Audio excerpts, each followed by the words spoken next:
Jadi waktu itu ada mahasiswa, ada yang mau lulus, ada yang sudah lulus, dan ada yang kerja tapi serabutan. Mereka merasa gelisah terhadap masa depan. Nah kan saya harus sambat genten ke Mbak Lili. Apa yang disiapkan pikiran untuk anak muda? Iya.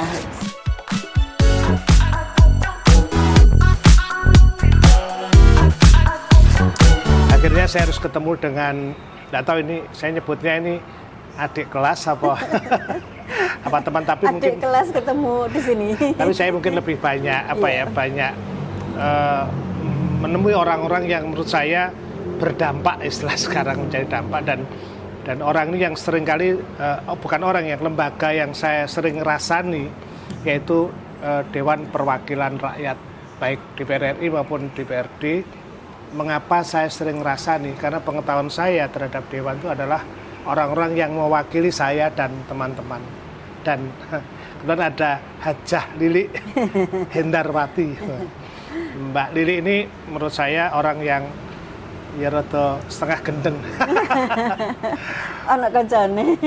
Belajar kowe sampai di Kanada tapi kemudian menjadi anggota. Sekarang di komisi apa, Mbak? Saya di Komisi C, Keuangan. Terus apa nanti? Keuangan itu kaitannya dengan pendapatan asli daerah. Terus jadi pendidikan? dia ke BUMD, kemudian ke perpajakan, itu ada di lingkupnya Komisi C. Jadi salah satu komisi yang memang tugasnya nyari duit buat APBD-nya Jawa Timur. Gitu ya. Jadi, termasuk ada program pemutihan ini, ramenya juga di Komisi C. Mitranya Komisi C. Ya. Mbak Lili sebetulnya menjadi anggota Dewan itu tujuan atau karena kondisi atau memang dulu pernah, karena saya ini pernah Mbak ya, wong sekolahku nih sospol ya, aku suka mewakili rakyat semacam itu. Malah panjenengan itu lulusan ITS, jurusan fisika. Ya? Gak ada hubungannya. Iya betul. Atau karena Einstein pernah mengatakan bahwa politik lebih rumit daripada fisika. Oh iya, betul. Cerita Mbak, ya, akhirnya kepada politik juga. Gitu, sejarahnya gimana masuk dalam politik? Sejarahnya masuk dalam politik mungkin karena sejak awal saya suka organisasi.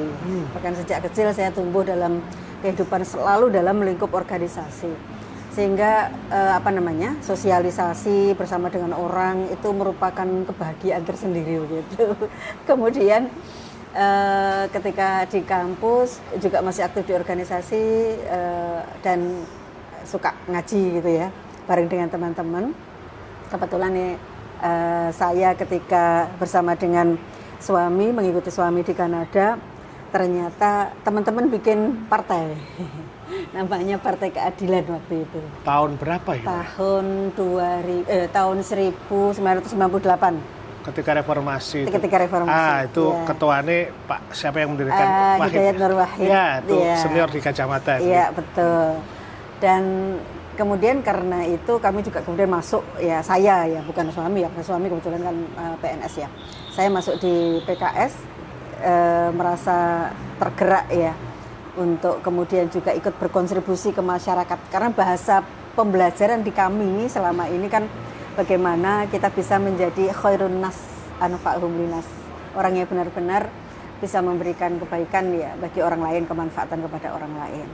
Dan pulang ke Indonesia langsung teman-teman menanyakan ke saya, mau ke DPD apa mau ke DPW aktifnya. Itu zaman saya ingat tuh Mbak, yang orang yang populer di Surabaya itu Mbak Yuliana, terus itu kan Yuliani ya, saya pernah, terus ini yang senior, bukan senior ya, teman sering diskusi, Bu Reni di kota ya. Bu Reni kapan-kapan saya ajak ngobrol di sini lah. Saya memilih orang-orang yang memang saya penting banget. Jadi kalimatku seneng Mbak aku. Jadi setiap orang pasti punya naluri untuk berbuat bagi orang lain. Itu istilah sosiologi ono lah. Naluri itu yang saya senang. Jadi bukan karena apa. Nah, ketika memutuskan bergabung, ada kesulitan nggak? Karena PKS kan waktu itu kan juga untuk membawa istilah PKS mesti rada dicurigai, faktanya kan itu. Betul. Anda alami itu, Pak? Itu yang sampai sekarang saya juga tidak habis mengerti. Sekarang enggak lah.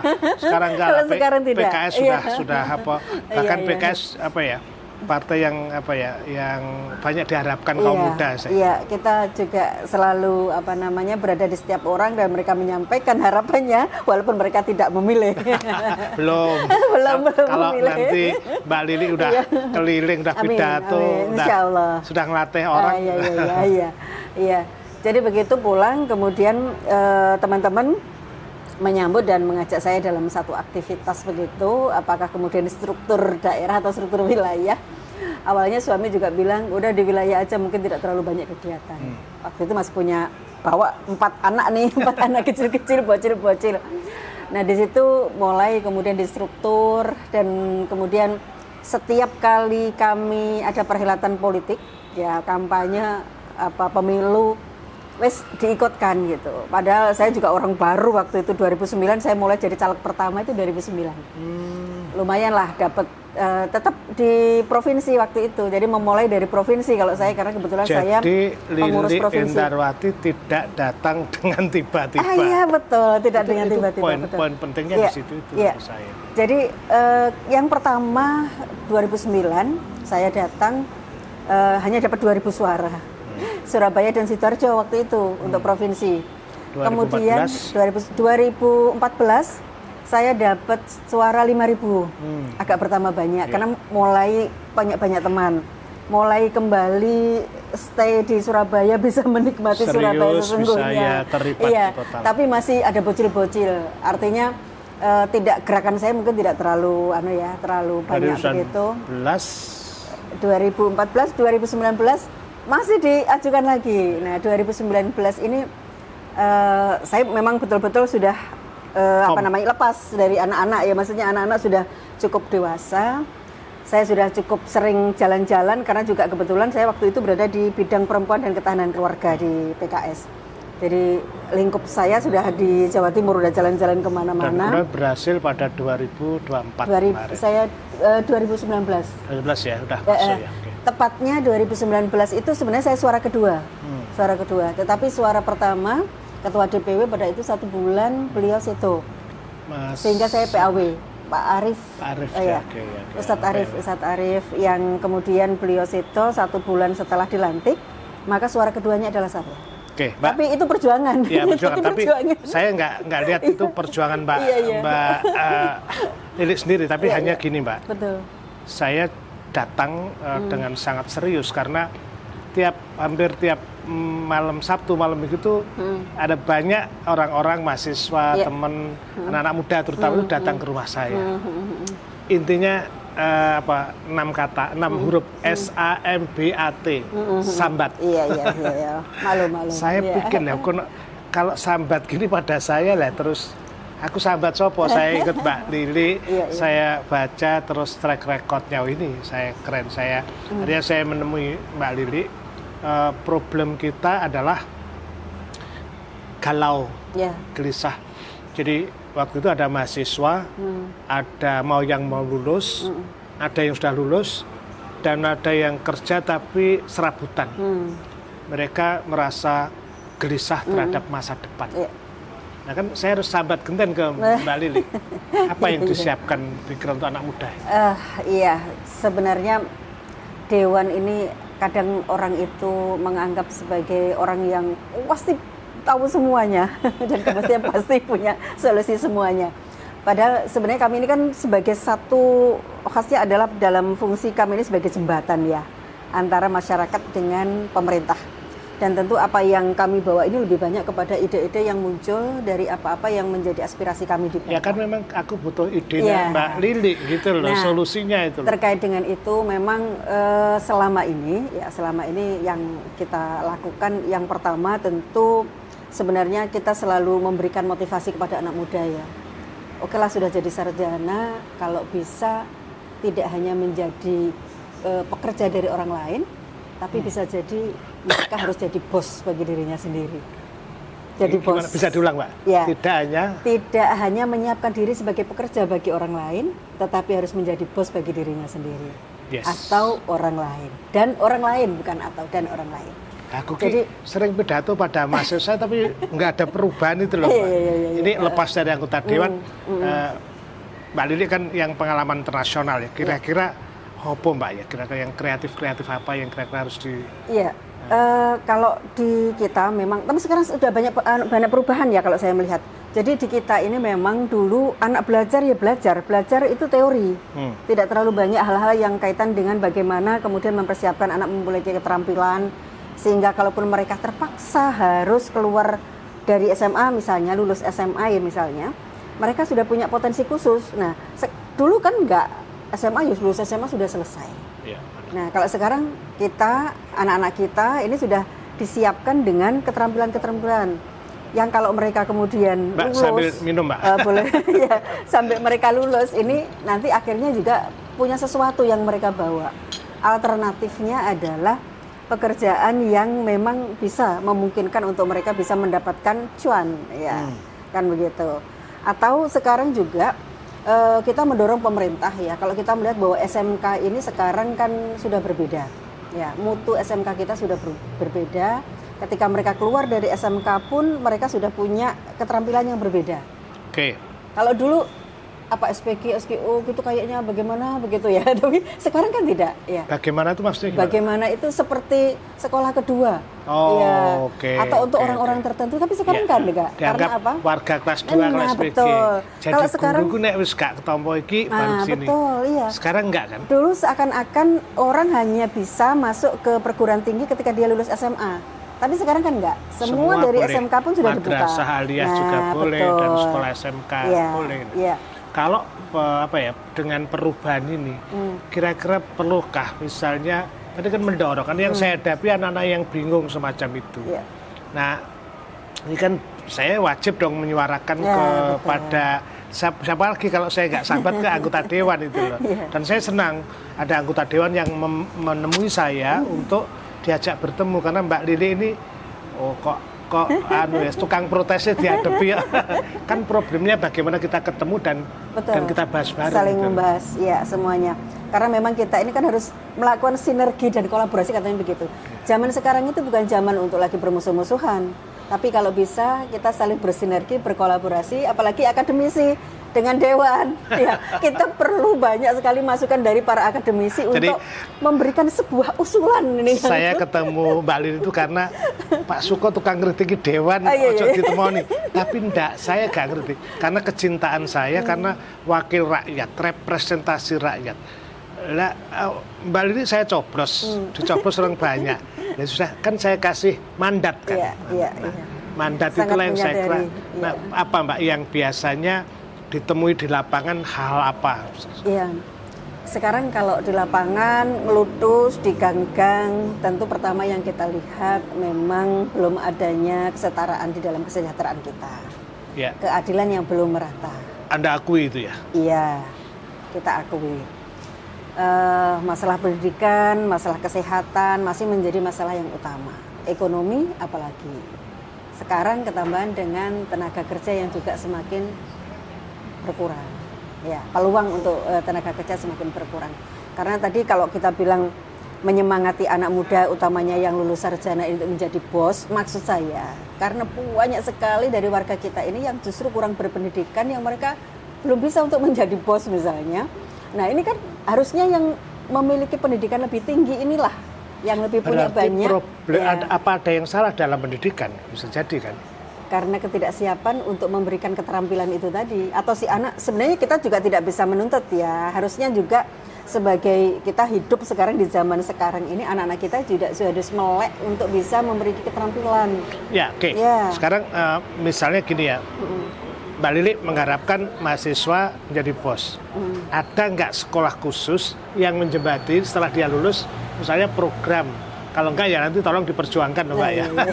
Jadi misalnya sekolah SMB Jatim, sekolah menjadi bos Jawa Timur gitu loh. Usul Mbak, usul.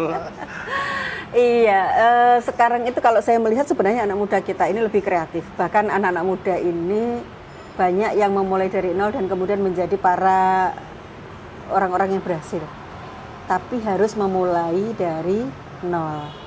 Artinya kalau kita harus kemudian mencolot langsung, jadi bosnya maksudnya tidak harus dia kemudian memiliki sebuah perusahaan yang langsung besar, tidak. Tetapi maksud saya betul menjadi bos, tetapi harus memulai dari nol nih. Ini Ya. yang penting. Ini yang penting Siap, karena Mbak siap. Lili juga jadi anggota dewan setelah Iya. 15 tahun. Setelah 15 tahun. Iya, 15 Setelah tahun. melalui perjuangan. Nah. 2000, 5.000, kemudian 16.000, yang terakhir 2004 ini 57.000. Nah ya artinya kan Iya.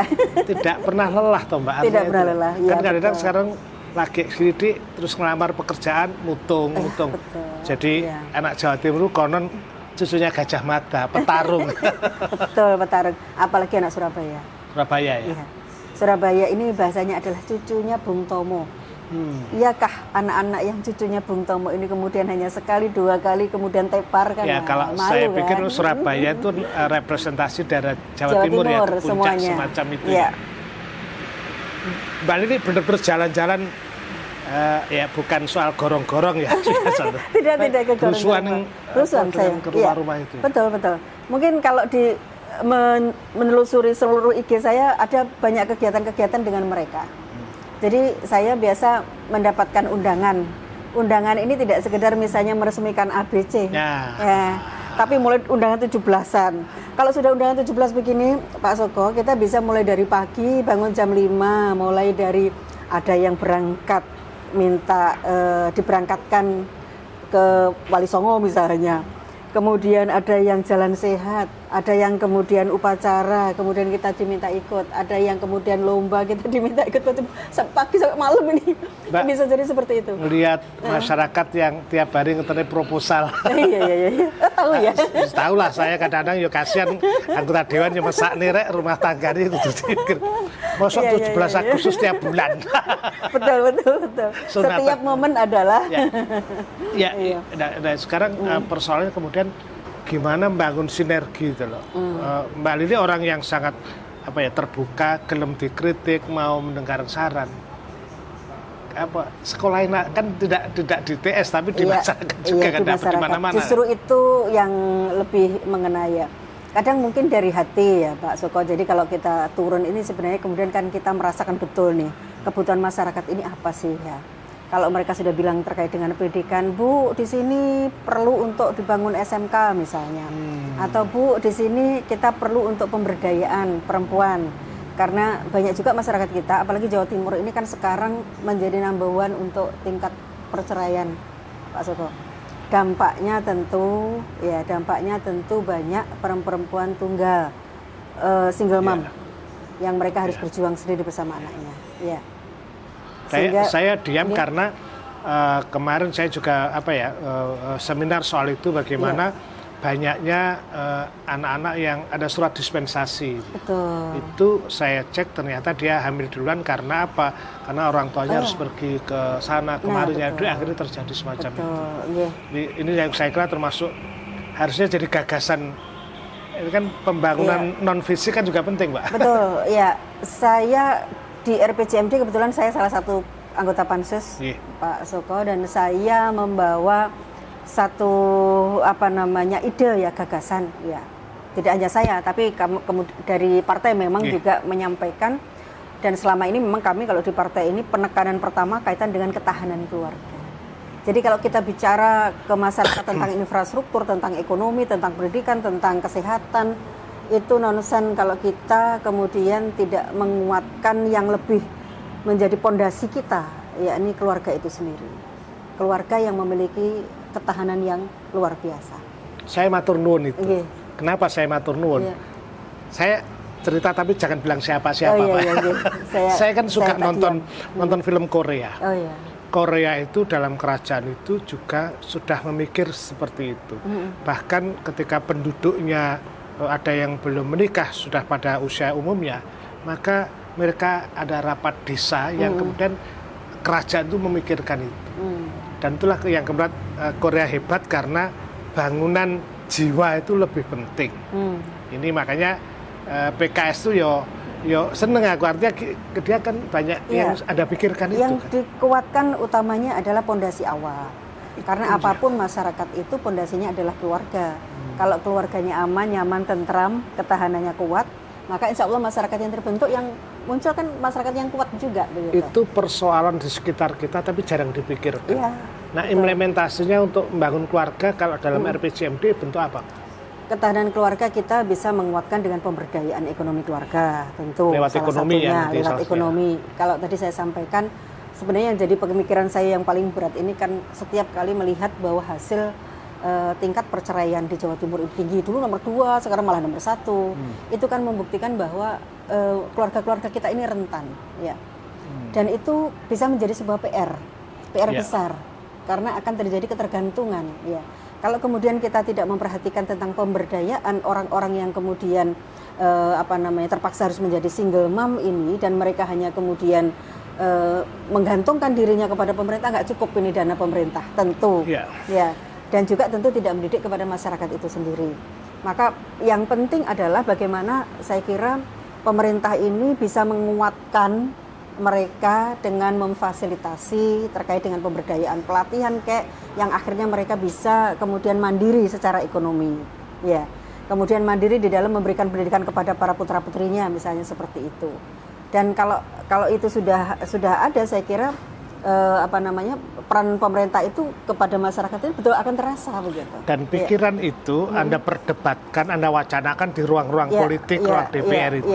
Saya harus ngomong kepada masyarakat. Seringkali kan politik itu kotor, politik itu penuh dengan korupsi macam-macam. Anda sendiri minta NPWP, agak ironis maksud saya begini loh. Memang tugasnya anggota dewan harus mengkritisi, menawarkan gagasan semacam itu. Bagaimana sebuah tindakan tidak dipikirkan, kan harus pikirkan itu. Saya mengajak teman-teman anggota dewan lain seperti Mbak Lili, karena memang saya sengaja, ya begitulah namanya, tidak hanya ideologi tapi working ideologi. Jadi ideologinya bekerja lewat keputusan-keputusan membuat bahwa keluarga ini ternyata penting. Penting. Pondasi utama di dalam masyarakat. Dari fisika ke politik, jangan keliru tuh.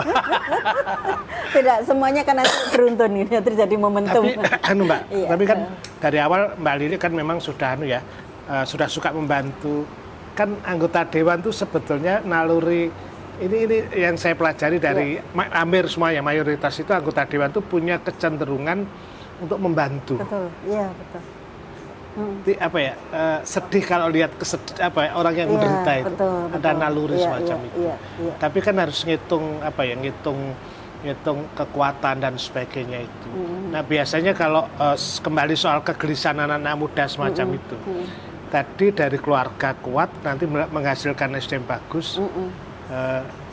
Jadilah bos, itu rumusnya Mbak Lili. Jadi bos itu loh. Kapan mulai jadi juragan? Nah, kapan mulai jadi juragan? Saya tolong Mbok digawe sekolah yang kami digandeng dong akademis itu kayak. Iya benar. Ada perlu kita buat seperti itu. Ini usul mungkin disampaikan adalah dulu ada namanya Lembaga Wira Swasta Indonesia atau Entrepreneurship University, mungkin jadi gagasan. Jadi cara ini saya seringkali nguji mahasiswa saya gini, Mbak. Kalau Anda tak kasih duit 10 miliar, apa yang Anda lakukan? Itu pertama adalah menabung, beli rumah, nutup utang. Hampir jarang ada yang berpikir tentang bagaimana bisa mensupport. Itulah tugasnya Mbak Lili. Wah, ini perintah sebagai kakak kelas ini. Untuk mindset itu lah, memindsetkan merubah mindset. Iya harus dilakukan. Nah, membuat mindset bukan waktu yang pendek. Bahkan seorang Lili pun menempuh perjalanan untuk meyakinkan pada orang-orang bahwa ini tugasku. Kalau saya produser tak kayak di film, Mbak. Jadi perjuangan Anda ngelatih kue juga ya? Iya, itu bagian dari memberdayakan mereka-mereka. Itu ojol, kebanyakan teman-teman dari ojol. Apa Mbak yang Anda lakukan untuk ojol itu? Jadi begini, Pak Suko, jadi kita ini kan lihat ya, di jalan itu sering sekali banyak para ojol ya. Mereka itu rata-rata tulang punggung keluarga atau single mom. Ya. Oh, yang ojol perempuan itu ya? Tidak selalu memang single mom, tetapi terkadang suaminya sedang sakit suaminya tidak macam-macam ya. Nah itu saya melihat bahwa perjuangan di jalan ini berat. Kita teledor saja ngantuk sebentar aja jatuh. Ya ini kalau saya berada di grup mereka loh nih. Saya punya 2 grup dari kelompok teman-teman dari ojol ini ya. Kemudian Kober-kober. saya membangun komunitas jadi saya punya dua komunitas, satunya Speed namanya, campur ya, laki perempuan, kalau satunya Besti ini perempuan semua, ini perempuan ojol semua, khusus perempuan yang ojol ya. Iya, perempuan ojol, jadi mereka baik dari segala macam ini ya, dari asal muasalnya terserah. Nah, saya melihat bahwa mereka itu tidak bisa selamanya menjadi seorang pengemudi daring ya. Ya, mereka karena pasti, mekanisme bulanan macam-macam ya, karena ada punya anak. Kalau kita melihat nelongso Mas ya, saya sebagai perempuan kemudian lihat orang ngojol bawa anaknya sambil hamil ya. Sambil hamil. Jadi saya melihat bahwa apa sih sebenarnya kalau saya bisa memberikan kepada mereka gitu ya. Maka saya kerjasama dengan dinas, tentu salah satunya pemberdayaan perempuan di Surabaya, kemudian di BLK Surabaya juga, untuk memberikan pelatihan kepada mereka. Salah satunya sesuai dengan muyulnya mereka, apa yang muyul itu ya, kecenderungan mereka. Kecenderungan mereka. Oh, Mbak, aku pengen yang Bu, yang bikin kue-kue begitu. Oke, kita ajari mereka. Ya. Dan yang mengajari ini chefnya dari hotel-hotel loh. Jadi kelas yang dibikin ini bukan kue-kue sembarangan, tapi kue-kue seperti itu. Karena harapan saya, sambil saya sampaikan ke BLK, kalau ada kesempatan mereka bisa menjadi pegawai di sana ya, sebagai pembantu chef atau bagaimana, tolong bawa anak-anak ini ya, orang-orang ini gitu ya. Jadi itu yang latih chef dari hotel-hotel. Iya, chef dari hotel. Artinya sebetulnya kita bisa memerankan orang-orang yang selama ini agak tersembunyi, diajak bareng. Iya, bisa. Karena itu dari dinas mungkin ya, dinas mencari orang-orang yang mampu pengajarnya, pengajarnya. Artinya memang betul-betul profesional chef gitu. Dan mereka juga bisa mengajar, tidak hanya sekedar chef, tapi juga bisa mengajar. Nah, ini yang penting seperti itu. Dan bagusnya mereka juga memberikan motivasi kepada orang-orang ini. Jadi saya tuh dulu juga begini, terus bagaimana caranya begini, mencari ini peluang-peluang ini mereka sampaikan. Sebetulnya kalau pengalaman Mbak Lili itu ketemu dengan rakyat Jawa Timur, kreatif juga Mbak ya? Iya. Apa daya juangnya cukup bagus? Oh, bagus ya. Apalagi mungkin kalau tim saya banyak memang laki-laki ya, tapi kalau diturun di jalan ini lebih banyak ketemu dengan perempuan, mungkin seperti itu. Karena yang mengundang misalnya pengajian, ibu-ibu senam, ibu-ibu PKK, sarapan bareng habis kerja bakti, itu ya kita ikuti. Soalnya orangnya pikirnya, wah ini PKS sejak ngaji terus, ternyata enggak. Nah itu kan harus di mindset itu kan Alhamdulillah kita apapun kegiatan mereka kita datanglah. Termasuk misalnya bersih desa gitu ya. Bersih desa kita sekarang bagus, sudah tidak di tempat-tempat yang mungkin tapi dianggap keramat dulu ya. Sekarang kan sudah di masjid atau di balai doanya juga doa Islam. Iya, sudah semuanya udah berdoa kita dengan bagus lah, maksudnya tidak ada kekhawatiran. Sehingga kita juga memotivasi mereka untuk terus meneruskan ini budaya juga gitu. Ini budaya kita yang juga perlu kita uri-uri gitu ya, apa bahasanya kalau bahasa Indonesianya, dilestarikan gitu ya. Saya ini sengaja melepas wawancara ini khususnya dengan Mbak Lili. Itu kan pertanyaan saya kan gimana ngatasi kegelisahan. Jadi Mbak Lili tidak mau menjawab itu karena justru mengajak diskusi. Jadi Anda yang gelisah galau datang ke, nanti nomornya kontak di YouTube saya nanti di situ nanti tak tunjukin, karena Mbak Lili kan mau kan ketemu dengan anak-anak muda itu. Saya ini selalu menerima dengan terbuka di Indrapura. Jadi mungkin kalau di Instagram saya kelihatan bahwa tamu saya ini paling banyak kali ya. Mbak sampaikan itu Mbak. Jadi IG-nya kayak apa, nomornya. Jadi monggo kalau kemudian teman-teman masyarakat Jawa Timur, bahkan masyarakat Surabaya, anak-anak muda, bapak-bapak para tokoh kampung, monggo silahkan kalau ada sesuatu yang mungkin ingin disampaikan, ingin kami menjembatani apa yang menjadi kegelisahan panjenengan semuanya, monggo bisa main ke Indrapura, tentu menyampaikan kepada staf saya sehingga ada agenda kita ngobrol-ngobrol di Indrapura, ngopi-ngopi bareng di Indrapura. Iya, karena Indrapura ini sebenarnya selalu terbuka, tidak tertutup untuk masyarakat. Jadi boleh masuk, tidak harus ada di luar untuk demo saja. Digitalisasi yang terbuka, langit yang open, artinya buat kita cerdas. Oh, Indrapura itu seperti itu. Dia bukan yang kita bayangkan penuh dengan intrik, tapi bayangkan ada satu orang anggota dewan seperti Lili Hendarwati yang menurut saya merekomendasi betul karena cara berpikirnya. Dia datang bukan karena uang, tapi dia datang dengan semangat juang. Iya. Saya kira saya senang sekali Mbak Lili bisa diberi kesempatan. Iya, iya. Saya ngantri berbulan-bulan wawancara. Tapi karena nggak tahunya salah jalan, ternyata ini lebih gampang. Ternyata orangnya sangat luar biasa. Matur nuwun Mbak Lili, moga-moga pesannya mungkin ada yang dipesankan buat khusus anak-anak muda ini, Mbak. Iya, untuk anak-anak muda jangan gampang menyerah. Iya. Karena jalan itu panjang, terkadang kita melewati kerikil itu hal yang biasa. Itu adalah tantangan. Tapi pasti ketika kita memiliki sebuah target, kita akan sampai dengan selamat. Semuanya terus semangat untuk berjuang, pasti akan mendapat apa yang didapatkan. Ya, ya itu mungkin. Jadi kalau diringkes itu ada istilah Jawa, sak kabeh nglaku kang linuwih bakal kinacek. Setiap langkah yang lebih dari orang lain pasti terpaut. Betul. Dan teruslah melangkah, karena hanya terus melangkah Anda mencapai finish. Iya. Makasih banget Mbak Lili, matur nuwun. Saya pengen ngerepoti terus Pak ya. Iya, saya dengan senang hati mau direpoti. Karena itu tugas saya. Tugas yang iya, tugas anggota saya. dewan kita. Salam. Mbak.